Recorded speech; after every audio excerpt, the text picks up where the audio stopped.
So guys আগের ভিডিওতে তোমরা দেখেছিলে যে আমি কালনা পৌঁছে গেছি। So hey guys welcome back to my new blog part 2। तो चलिए शुरू करते हैं। সো গাইস 6:30টার সময় বাপের জন্মে প্রথমবার ঘুম থেকে উঠেছি। জানি না কেন এখানে 6টার বেশি ঘুমাতেই পারলাম না।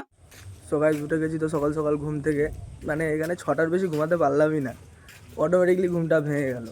এখন তোমাদের একটা সুন্দর দৃশ্য দেখাই। এখানে রয়েছে খুব সুন্দর একটা আমাদের বাবার মন্দির, সবাই দর্শন করে নিও ঠিক করে।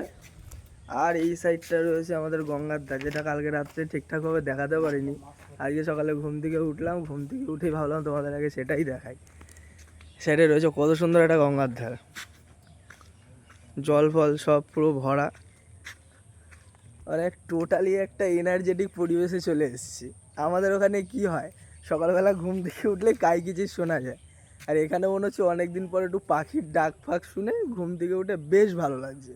তো গঙ্গার ধার দেখিয়েছে, বাড়ি যাওয়ার সময় দেখা হয়ে গেল আমাদের এই কালু ভাইয়ের সাথে। এরপর বাড়ির ভেতরে ঢুকে চাটা নিয়ে আবার চলে আসলাম গঙ্গার ধারে। ভাই 2-3 দিন রয়েছে এই গঙ্গার ধারের পরিবেশটাকে কোনোভাবেই মিস করা যাবে না। আর চা খাওয়া কমপ্লিট করে কাপটা রাখতে গিয়ে দেখি এখানে ছোট দিয়ে আর মাসি মিলে গল্প জুড়েও বসে পড়েছে। 2000 years later.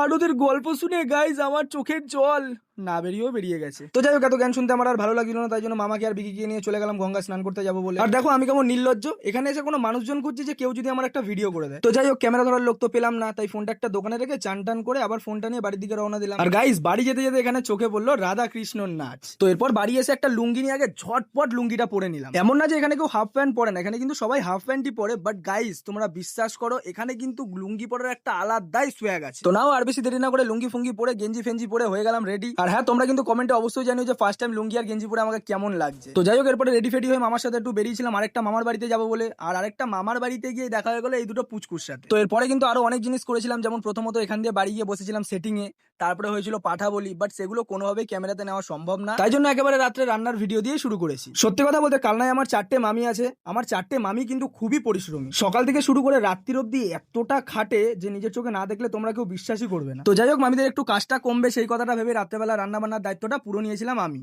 না পুরো দায়িত্বটা আমি একা নিইনি, আমার সাথে কিন্তু এখানে বরাবরই আমার মাসি হেল্প করে গেছে। না আর বেশি দেরি না করে কড়াই চাপিয়ে ওর মধ্যে তেল দিয়ে আগে আলুগুলো ভেজে নিলাম। হ্যাঁ, এরপর একটু ভাতও বকেছিলাম, সেটা একটু তোমরা কষ্ট করে শুনে নাও।